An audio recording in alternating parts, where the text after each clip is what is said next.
Some of the greatest triumphs of the church are when victory is snatched from the jaws of defeat, when it seems all hope is lost, and yet God comes through for his people in a remarkable way.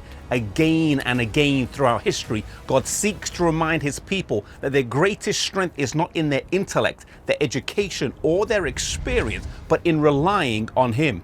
In Acts chapter 12, the church was in its infancy, and each leader of the church was extremely important with huge responsibilities.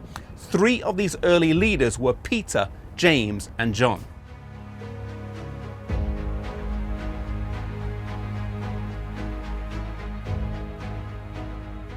At the time, there was a king named Herod, who was a convert to the Jewish faith and was apparently very zealous in carrying out the ceremonies of the Jewish law as he tried to please and appease those whom he was ruling.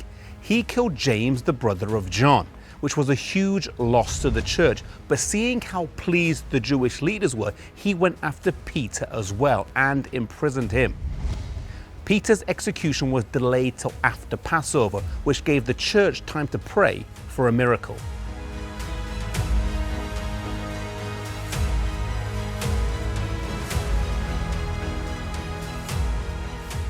In order to ensure that Peter couldn't escape, they were especially cautious with 4 squads of soldiers assigned to watch him. 4 soldiers would watch him at any one time, and there were 4 groups who rotated. 2 soldiers would be chained to him, 1 on each arm, and then 2 more would be either side of a locked and bolted door. Escape would be humanly impossible. God is often dramatic and waits until the very last minute to do something, most likely to ensure that there is no human way to fix the situation.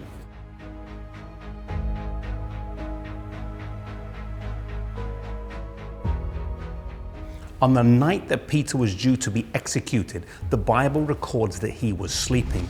This itself is amazing, but the peace that he had comes from having a relationship with Jesus.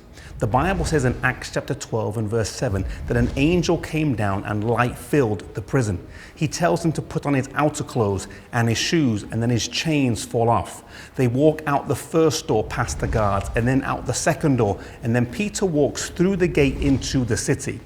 For Peter to escape would have been humanly impossible, or to rescue him from prison, but God performed a supernatural act for someone who was very dear to him.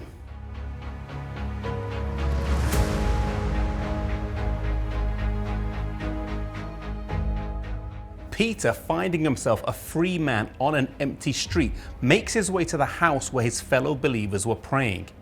After he knocks on the door, a woman named Rhoda comes to it, and recognizing Peter's voice, she's so surprised she leaves him there and goes and tells the other believers that Peter is at the door. Eventually he is let in, and they realize that God has performed yet another miracle. Peter was not destined to die here in Jerusalem. God still had a special work for him to do in preaching the gospel.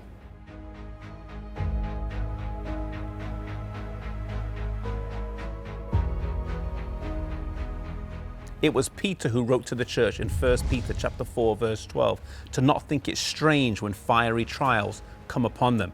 He knew from personal experience what it was to be delivered, and he writes to encourage us to trust God in our trials. Whilst on this occasion, God chose to deliver in a miraculous way, reminding us that God has 1,000 ways to provide for us, of which we know nothing. He does not always deliver this way. May we trust God in our trials, whether he delivers us or whether he doesn't, remembering the words of 1 Peter chapter 4 verse 13, to rejoice inasmuch as you are partakers of Christ's suffering.